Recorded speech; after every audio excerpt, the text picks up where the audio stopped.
We are here at Timecode Systems interviewing Richard Meredith. Richard, and we're actually looking at the brand new system that just came out, the new ULTRAsync. What's new about this product that was missing, you guys felt, in your network of wireless units? Well, what we've done is taken our original concept, and over time we've shrunk it and shrunk it and shrunk it, and now we've hit the perfect size, form factor, weight, battery life, price point. So we really wanted to listen to our end users and try and meet all the feedback that we got. You know, and it's a staged process. It's hard to go from a big box to a tiny box in one go. Hence the step of the TRX unit previously, and then with the SyncBack Pro for GoPro, that allowed us the technology development to learn to miniaturize again. And now we've taken that same form factor, not quite the same. It's increased a little from the SyncBack just to give us a longer battery life. But we've used everything we learned from miniaturizing for the SyncBack Pro to get us into the ULTRAsync 1. So the ULTRAsync 1 it's got like 30 hours, 40 hours of battery life depending? Yeah, it's 25 hours plus we're saying, so it's 25 hours absolute worst case. If you have everything switched on, the display, the gen lock, and it's out of range. That's a key consideration to remember as well. If it's gone out of range of its master transmitting device, it'll constantly be trying to look for it, which uses more battery life. If it's in range, it's going to be way, way, way beyond 25 hours. Yeah. So it does actually talk to the rest of the system. It talks to pulse, everything. What is the range, again, for people who don't know Timecode systems? What kind of range is the pulse, the wave, and the TX put out? It's a little bit different with all the devices actually, and it depends because they're all transceivers. There's no one common answer to all. It's obviously dependent on the scenarios which unit you're using as the master. One thing to note about this, we've actually got a diversity antenna in this. So in terms of its ability to seek its master, or if it is indeed the master, we have diversity in there.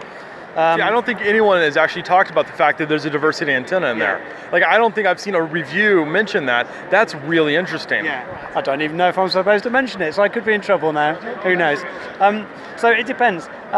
So it's an internal antenna, so it's never going to be, there's literally not the space to fit an antenna as large as an external. But again, we felt to keep the weight down and to keep the form factor down and not have a big thing sticking out the side, really, it's not going to compromise a user on set in a reasonable on-set distance. We felt that if it's going to go out of range, it's going to go way out of range, beyond the capability of any antenna.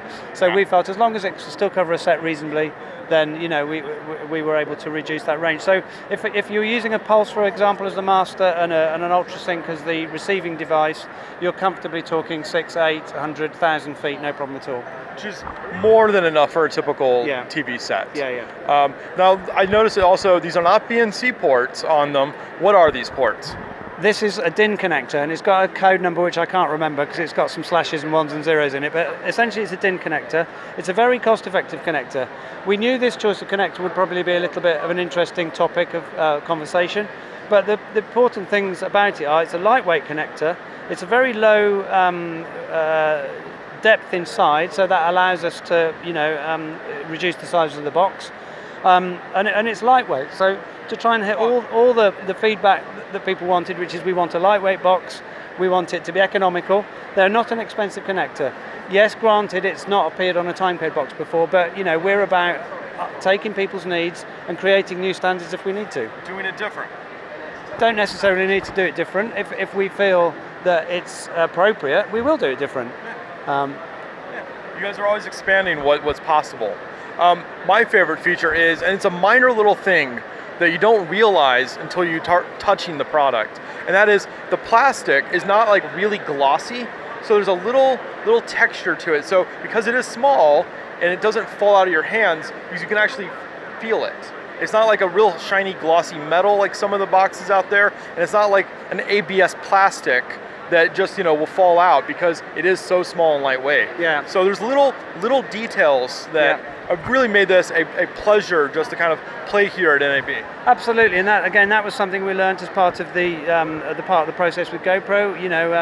This textured finish, and we felt we would continue this very miniature product line in that same finish.